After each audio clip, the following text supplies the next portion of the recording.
നമസ്കാരം. ഉത്തർപ്രദേശിലെ മുസാഫർ നഗറിലെ പോലീസ് ഉത്തരവ് പ്രകാരം ഭക്ഷണശാലകളും വിൽപ്പനക്കാരും അവരുടെ ഉടമകളുടെയും തൊഴിലാളികളുടെയും പേരുകൾ കടകളിൽ പ്രദർശിപ്പിക്കണമെന്നുള്ള ആവശ്യമാണ് ഇപ്പോൾ ഉയർന്നു വന്നിരിക്കുന്നത്. ജർമ്മൻ തേർഡ് റീച്ചിന്റെ കാലത്ത് യഹൂദ വീടുകളും സ്ഥാപനങ്ങളും ഇതുപോലെ ഡേവിഡിന്റെ നക്ഷത്രം കൊണ്ട് അടയാളപ്പെടുത്തിയിട്ടുണ്ടായിരുന്നു. അതേ മെത്തേഡാണ് ഇപ്പോൾ ബി വർഗീയ ശക്തികൾ രൂപീകരിക്കാൻ നോക്കുന്നത്.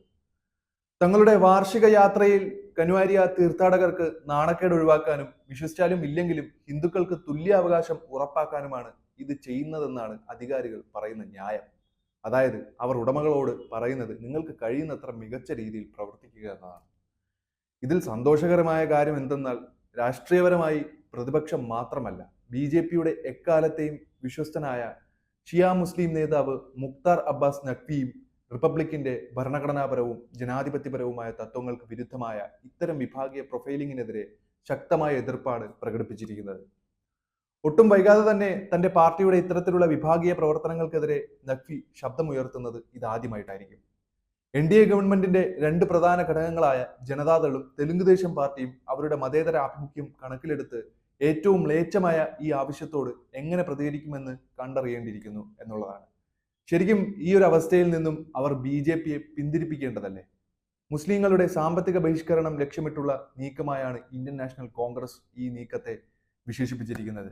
കഴിഞ്ഞ ദിവസമാണ് പശ്ചിമ ബംഗാളിലെ ഭരണകക്ഷിയായ ബി നേതാവ് സുവേന്ദു അധികാരി സമീപകാല പാർലമെന്റ് തെരഞ്ഞെടുപ്പിലെ നഷ്ടങ്ങളിൽ അസ്വസ്ഥനായി ഒരു പൊതുയോഗത്തിൽ സബ്കാ സാത്ത് ബന്ദ് കരോ ജോ ഹമേ സാത്ത് ഹം ഉസ്കെ സാത്ത്, അതായത് ഞങ്ങൾ എല്ലാ സമുദായങ്ങളുടെയും ഉന്നമനത്തിന് വേണ്ടിയാണെന്ന് പറയുന്നത് നിർത്തുക, നമുക്ക് വേണ്ടിയുള്ളവർക്കായി മാത്രം, അതിനർത്ഥം ബി വോട്ട് ചെയ്യുന്നവർക്ക് വേണ്ടി മാത്രമാണ് അവർ നിലകൊള്ളുന്നു എന്നുള്ളതാണ്.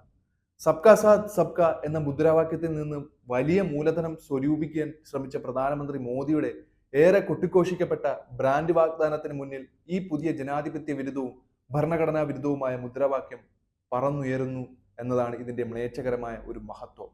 വികാസ് എന്നാൽ വിവേചനമില്ലാതെ എല്ലാവർക്കുമായി അവർ ഭരിക്കുന്നു എന്നതാണ്. എന്നാൽ അവർ ചെയ്യുന്ന കാര്യങ്ങൾ തികച്ചും വിവേചനപരമായ കാര്യങ്ങളാണ്. എന്നിട്ട് അതിൽ മഹത്വമുണ്ടെന്ന് പറയുന്നു.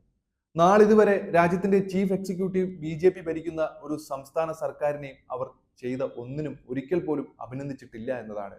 ഏറ്റവും കൂടുതൽ വിമർശിക്കുകയോ അല്ലെങ്കിൽ വോട്ട് ചെയ്യാതിരിക്കാൻ തീരുമാനിക്കുന്ന ഇന്ത്യക്കാരോട് ഹൃദയപൂർവ്വം ക്ഷമിക്കുകയോ ചെയ്തിട്ടില്ല എന്നതും ഒരു വസ്തുതയാണ്. ബി വാസ്തവത്തിൽ ഭരണഘടനാ വിരുദ്ധമായി അദ്ദേഹത്തിന്റെ നിരീക്ഷണത്തിൽ ബി തെരഞ്ഞെടുക്കുന്ന അത്തരം സ്ഥാനങ്ങൾക്ക് മാത്രമേ ഡബിൾ എഞ്ചിൻ സർക്കാരിൽ നിന്ന് ലഭിക്കുന്ന നേട്ടം പ്രതീക്ഷിക്കാനാകൂ എന്ന് വ്യാപകമായി പ്രചരിപ്പിച്ചിട്ടുമുണ്ട്. ഫെഡറൽ തത്വത്തിന്റെ ഈ കടുത്ത ദുരുപയോഗവും ഭരണകക്ഷിയായ ബി ധിക്കാരമായി തുടരുന്ന വോട്ടർമാരുടെ ചവറ്റുകൊട്ടയും ഒരിക്കലും അംഗീകരിക്കാനാവാത്ത ഭരണഘടനാ ലംഘനമായി വിശേഷിപ്പിക്കപ്പെടാതെ പോയത് സംസ്ഥാനത്തിന്റെ സ്വഭാവം എങ്ങനെ രൂപാന്തരപ്പെട്ടു എന്നതിന്റെ സൂചനയാണ് ഇവിടെ നിഴലിച്ചു കാണുന്നത്. ഡബിൾ എഞ്ചിൻ കീ സർക്കാർ മുദ്രാവാക്യത്തിനും സുവേന്ദു അധികാരി പറഞ്ഞതിനും പിന്നിലെ വികാരം ബി സ്ഥിരമായി വോട്ട് ചെയ്യാത്ത 60% പൗരന്മാരും നിയമവിരുദ്ധരും അയോഗ്യരുമായി തുടരുന്നു എന്ന ഭരണഘടനാ ക്രമത്തെ വ്യക്തമായി അട്ടിമറിക്കുന്നു എന്നതാണ്. ഒട്ടനവധി സെമിനാറുകൾ, നയ പ്ലാറ്റ്ഫോമുകൾ, മാധ്യമ ചർച്ചകൾ, പത്രപ്രവർത്തന തള്ളൽ എന്നിവയുടെ ആശങ്കാജനകമായ വിഷയമാകേണ്ട ഒരു വിഷയം സംസ്ഥാന നയത്തിന്റെ നിശബ്ദമായി അംഗീകരിക്കപ്പെട്ട തത്വമായി ഇപ്പോൾ തുടരുകയാണ്. ഇത് ഊന്നിപ്പറയേണ്ടത് അനിവാര്യമായ ഒരു കാര്യമാണ്. കാരണം റിപ്പബ്ലിക്കൻ സത്യങ്ങളും നിയമവാഴ്ചയും നിലനിൽക്കണമെങ്കിൽ മുസ്ലിങ്ങൾ മാത്രം ബി വോട്ട് ചെയ്യില്ല എന്നത് തുറന്നു കാട്ടേണ്ടതുണ്ട്. ഏകാധിപത്യ ഭരണകൂടങ്ങളും രാഷ്ട്രീയ രൂപീകരണങ്ങളും ഭരണകൂട അധികാരം നഷ്ടപ്പെടുമ്പോൾ എങ്ങനെ വേർപിരിയുന്നു എന്നതിന്റെ മറ്റൊരു ചരിത്ര തെളിവാണ് അതിനിടയിൽ സംസ്ഥാനങ്ങൾക്ക് ശേഷം സംഘത്തിന്റെ ഇപ്പോഴത്തെ അഴിച്ചുപണിയിലൂടെ വ്യക്തമാകുന്നത്. അതിനിടെ മനുഷ്യൻ അതിമാനുഷികനാകാൻ ആഗ്രഹിക്കുമ്പോൾ എന്ത് സംഭവിക്കും എന്നതിന്റെ മറ്റൊരു ദുരൂഹമായ ഓർമ്മപ്പെടുത്തൽ RSS മേധാവിയിൽ നിന്ന് വന്നിരിക്കുന്നു എന്നുള്ളതാണ്. വെറും മനുഷ്യരായ നമ്മൾ പലപ്പോഴും പുതിയ സംസ്കാരത്തെ അപകീർത്തിപ്പെടുത്തിയിട്ടുണ്ട്.